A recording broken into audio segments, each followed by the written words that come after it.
What's going on, guys? This is United WWE coming at you with another video. Today I'm going to be reviewing WWE Fastlane 2016 and giving you my views and opinions on the show.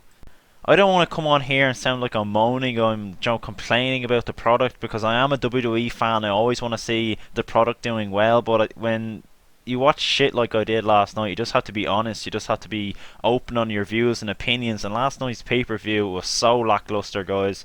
I stayed up until 4 AM here in Ireland, and after the pay-per-view was over, I just felt so let down. I was really looking forward to this pay-per-view, and I just felt like, I don't know, it just felt like such a letdown afterwards. I was so disappointed. The matches were very good, especially AJ Styles versus Chris Jericho. I really enjoyed that match. I really got into that match. But just the ending to the show. I'll talk about the triple threat match.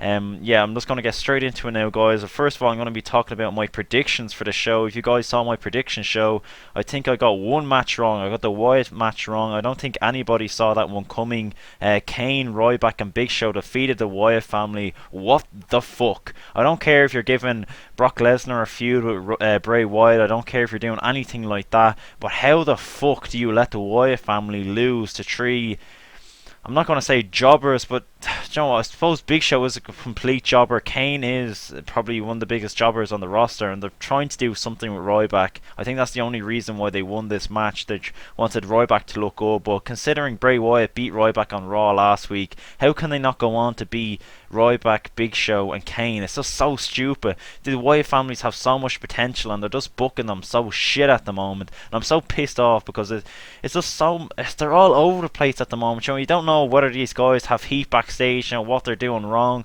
because they'll probably still get big matches at WrestleMania. But why the fuck do you have Ryback, Big Show and Kane win this match? Rant over on that match. Fuck that match. I just want to completely forget about that match. The Wyatt family should have won, and that's all I'm going to say about that one. Okay, next up we're going to be talking about the pre-show. On the pre-show we had Kalisto versus Alberto Del Rio. Now this match was actually very good. I said in my predictions video I thought they'd put together a good match. Nothing special. It wasn't nothing special in the end, but it was very hard-hitting, fast-paced match. Alberto Del Rio, I thought, did very well in this match. Of course, the first fall went to Alberto Del Rio. He hit Kalisto with a steel chair, so Kalisto was one up. Alberto Del Rio quickly took advantage with some very aggressive work, throwing Kalisto into the barricade around the ring.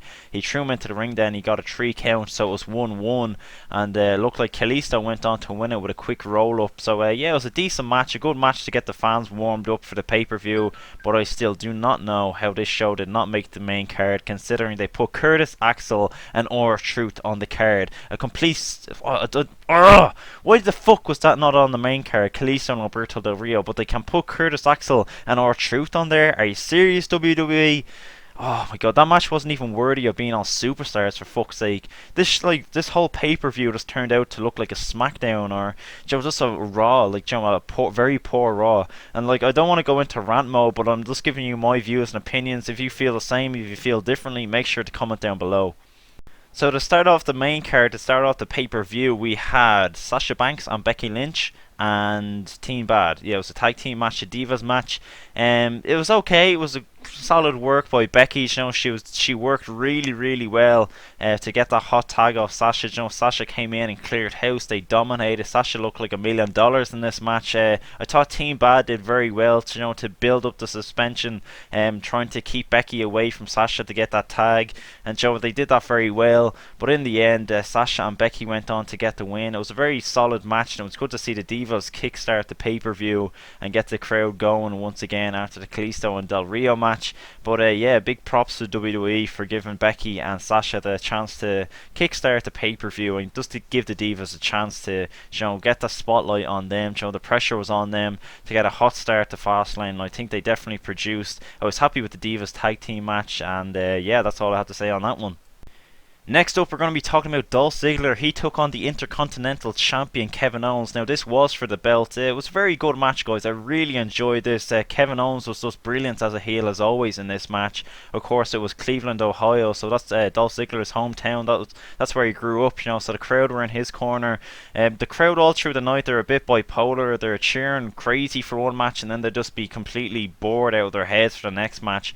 But I think they did okay in this match. There's actually one point in the match where Kevin Owens and Dolph Ziggler's names were being chanted really loudly by the crowd, and you could just hear Kevin Owens grab Dolph Ziggler by the hair and he says, "They like me more than you do, and I'm not the hometown boy." And I just thought that was pretty funny. Yeah, so big props to these two. They put on a great match. Kevin Owens went on to retain his Intercontinental Championship with a pop-up powerbomb, a really powerful one, may I say. He didn't even throw him into the ropes. He just like kind of flung him away a bit with an Irish whip, and then he brought him back in and he just powerbombed him right in the middle of the ring. It was very destructive. It looked very good, and I think this is a big moment for Kevin Owens. You know, going up to WrestleMania as the Intercontinental Champion. I've seen him use the hashtag on Twitter, KO Mania, and I think that really does describe how he's feeling about WrestleMania. You know, he's warmed up. He's actually tweeted about AJ Styles as well. You know, people have been tweeting him asking will he be facing AJ Styles at WrestleMania, and he actually responded to them saying if AJ Styles comes anywhere near his Intercontinental Championship, he will destroy him. So they're very big words, and I think he's really just teasing at the feud that AJ Styles and Kevin Owens could have in the coming weeks. And I think AJ Styles getting his hands on that Intercontinental Championship would just be brilliant for him, and I think Kevin Owens and AJ Styles will just tear the house down at WrestleMania. I really hope that match happens, and yeah, something to look forward to in the coming weeks. Next up, guys, we're going to be talking about Brie Bella. She took on Charlotte for the Divas Championship. Now, this match was actually surprisingly much better than I thought it would be. Charlotte and Brie actually put on a very good match. Ric Flair at ringside, as always, was great as the heel, you know, and I don't know, something about Brie, you know, she's just, for me, she's never been believable. I definitely think she's been the weakest out of the two Bellas. I'm not taking shots or anything at her, but her in-ring work is just, it's not very believable. She always just looks so fragile and slow, and I think last night she actually did pretty well to keep up with Charlotte. There's a few timing issues in this match, though.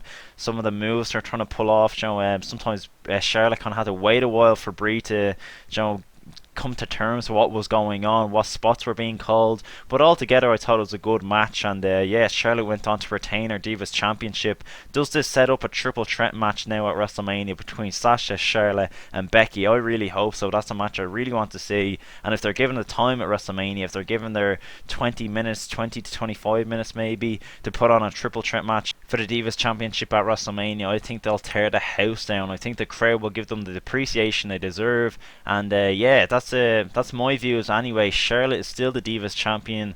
Next up, guys, we're going to be talking about AJ Styles versus Chris Jericho. Now, you guys know from my videos over the last couple of weeks, my Raw reviews, this is the feud I've really been into over the last couple of weeks. It's really believable. We have it's such an easy story, and we have two great workers coming together to put it together, and John, they're just so believable. As I said, it's such a simple feud, but when you have two great workers as AJ Styles and Chris Jericho, they can just draw you in. They can, you know, make you care about the feud. That's one thing that's lacking in the WWE at the moment. It's great as a fan to get emotionally invested into a feud. You know, you actually care about what's going on in the ring. And last night, guys, this match, you know, I thought it was brilliant. I thought one thing that maybe I was just thinking about when I was watching the match. You know, I was just thinking if we got this match maybe probably 5 years ago, maybe 6-7 years ago, I think Chris Jericho would have, you know, make this match 10 times as good. But I think his cardio was just a bit off last night. I think maybe you know, putting on matches at this age for him, Joe, might be a bit tough. I'm not slating him in any way, but I just think he sometimes moving around the ring he looked a bit slow.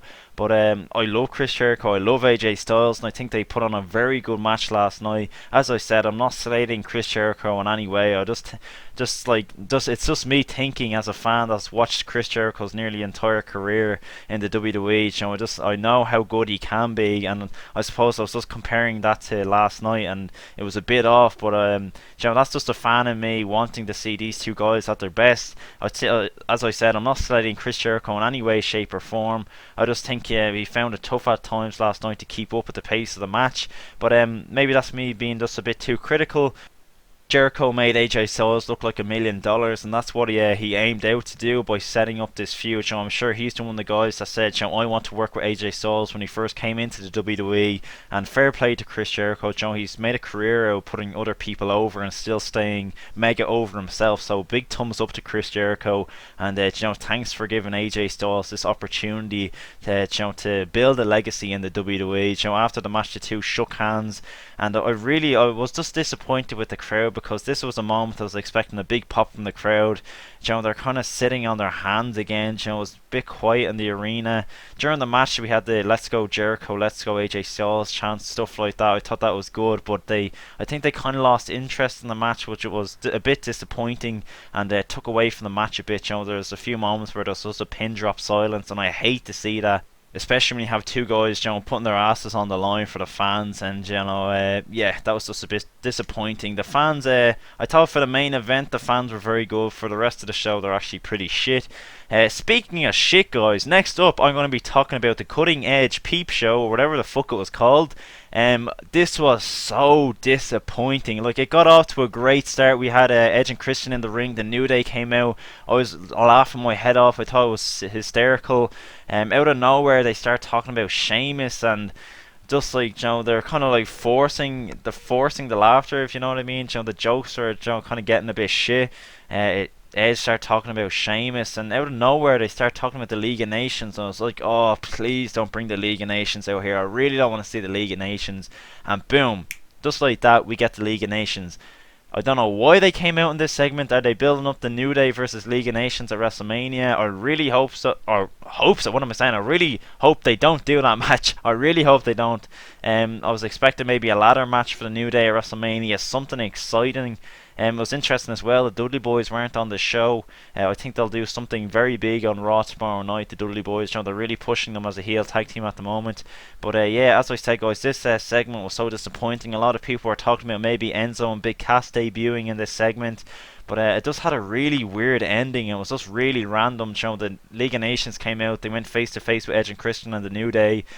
Did the New Day turn face? You know, are they baby face now? I don't know. It's just weird, because now they went from kind of like going face to face with Edge and Christian to being on the ramp, kind of like messing around with each other, having jokes back and forth. You know, I don't know. It's a tough one, I suppose. Maybe we have, you know, the League of Nations going to stay as heels, and then the baby faces are going to be the New Day at WrestleMania. I don't know, guys. It's not a match I'm really excited about. I probably won't really care about it. The New Day, I really love the New Day, but, you know, maybe get them as something a bit better than that.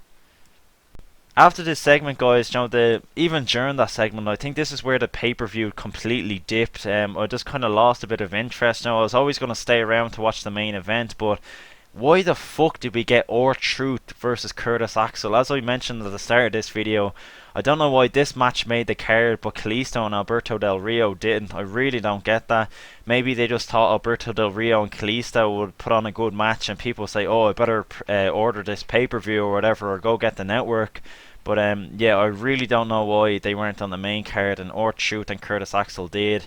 I can't even remember. I think Goldust came out. He cost... Somehow he managed to distract R-Truth or something. Curtis Axel got the roll up. They won. Curtis Jones, social outcast. I just couldn't give a fuck, guys. I really don't care about R-Truth or Curtis Axel. I don't know why they're taking so long to just put R-Truth and Goldust together. No one really cares about it. What are they calling themselves? The Golden Truth or something like that? You know, just put them together, put them on superstars, let them dance their fucking careers away, or whatever the fuck they want to do. But yeah, guys, without any further ado, let's get straight into the main event. We had Dean Ambrose versus Brock Lesnar versus Roman Reigns. The winner of this match will go on to headline WrestleMania and face Triple H for the WWE Championship. Now, I was expecting very big things for this match. I'm not stating any of the competitors in this match. This comes solely down to booking. Of course, Roman Reigns went on to win that match, as I predicted. I was just expecting a swerve. I think everyone was expecting some sort of run-in, something exciting to make us, you know, just question what's going to happen at WrestleMania. What's, you know, maybe a heel turn, something along those lines. But no, we get absolutely nothing.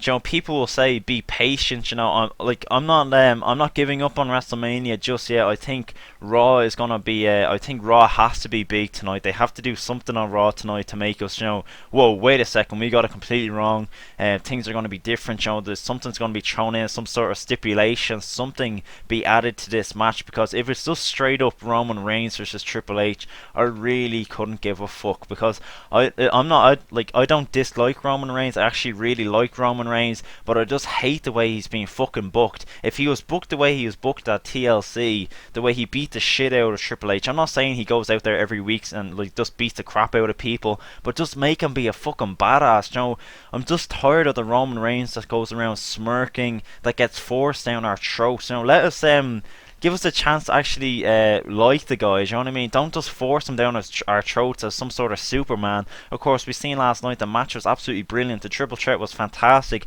but what a fucking weird ending. Brock Lesnar gets his shit beat out of him with a steel chair, but he rolls out of the ring and sells it. You know, he's in agony. The exact same thing was done to Roman Reigns. He got the fucking shit beat out of him with that steel chair. Probably about 5 shots to the back, 5 or 6 shots, but no, he can just jump up and do a Superman punch. You know, is this Cena 2.0? That's what I'm afraid of. You know, of course he's going to be the top babyface in the company. That's what the WWE wants. But you know, just don't force them down our throats like that. It was so like not believable the way he just jumped up and gave Ambrose the spear. Ambrose was absolutely brilliant last night, guys. You know, I've been very vocal on Twitter the way, you know, just saying that, you know, Ambrose needs a bit more work, you know, so fans can relate to him more. But last night, you know, I was really rooting for Ambrose because he's the only one in that match that, you know, I find that as a fan I can relate to. You know, he was the ultimate underdog. You wanted him to win.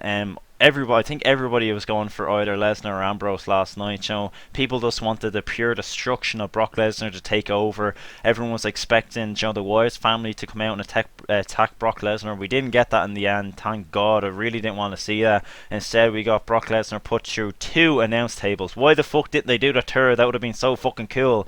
But yeah, guys, you know, Brock Lesnar got destroyed on the outside. Then we got back in the ring. Every single time Lesnar would just keep getting back in after getting put through the tables. I thought that was pretty cool. They made him look like a complete beast. But in the end, you know, Roman Reigns goes on to win, and no shock, no turn, no nothing. As I say, guys, I don't want to come across as, you know, complaining. You know, I'm always patient when it comes to WWE, but I really want some sort of swerve, something, because if Reigns is just gonna, you know, just, you know, I say over the next couple of weeks, if they don't do any sort of swerve, if they, you know, nobody's added into this match, then it's just gonna be such a letdown. Maybe, you know, maybe Ambrose gets jealous. You know, he's fed up of losing to Reigns. You know, he wants his moment. Of course, we seen him last night at the end of that match, just snapping, going crazy with the steel chair. But you know, I just want something going into WrestleMania to think, you know, like, what's going to happen here? Are we going to see some sort of heel turn, a shock, a swerve, something, just to get us excited for WrestleMania? Because if it's just, as I said, if it's just straight up Roman Reigns versus Triple H, I really don't have any interest in that. It's nothing personal, you know, there's nothing, I'm not slating Roman Reigns as a competitor, nothing about Roman Reigns. It's just the way he's being booked, just the way the WWE is going at the moment. And I was just pissed off after the pay-per-view last night, because as I said, I stayed up till 4 a.m. here in Ireland to watch it, and I was just really disappointed with the ending to the show. I think a lot of people on Twitter and around the world were just very disappointing on a very lackluster pay-per-view. As I said, I'd probably give it like a 4 out of 10 or something like that. But the WWE actually announced Shinsuke Nakamura. What I found hilarious, guys, is straight after the pay-per-view, WWE announced Shinsuke Nakamura as a WWE you know, competitor. They announced the signing of Nakamura, a big coup for the WWE. I'm really excited for this. I think he's going straight to NXT. I'm not too sure, but I just thought it was WWE just trying to control the damage they had done at the pay-per-view. And yeah, best of luck to Nakamura, but I really do think it was just WWE trying to control the damage they did. They knew the fans online, you know, fans around the world would be pissed off, you know, and the minute the pay-per-view ended, they posted that on the WWE Twitter page, and yeah, that went viral. But yeah, I thought this pay-per-view was really lackluster. As I said, I'm a fan. At the end of the day, I'm going to give my honest opinion. From what I've seen on Twitter and other social media sites, people are pissed off, and I think tonight should be a big Raw. I'm hoping for a few returns, maybe.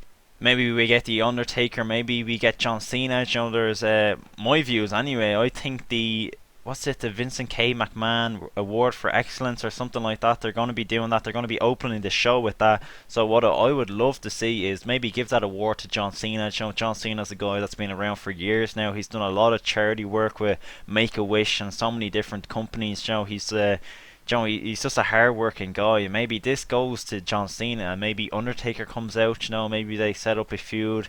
they main event WrestleMania. You know, that's one of the main event matches for WrestleMania. I would love to see that, guys. I really hope that happens. But anyway, that's my Fastlane review video. I will be up here giving my review of Monday Night Raw tomorrow. So if you enjoyed this video, guys, make sure to like, make sure to subscribe, and thank you very much for your support. I'll see you on the next video, guys. Peace.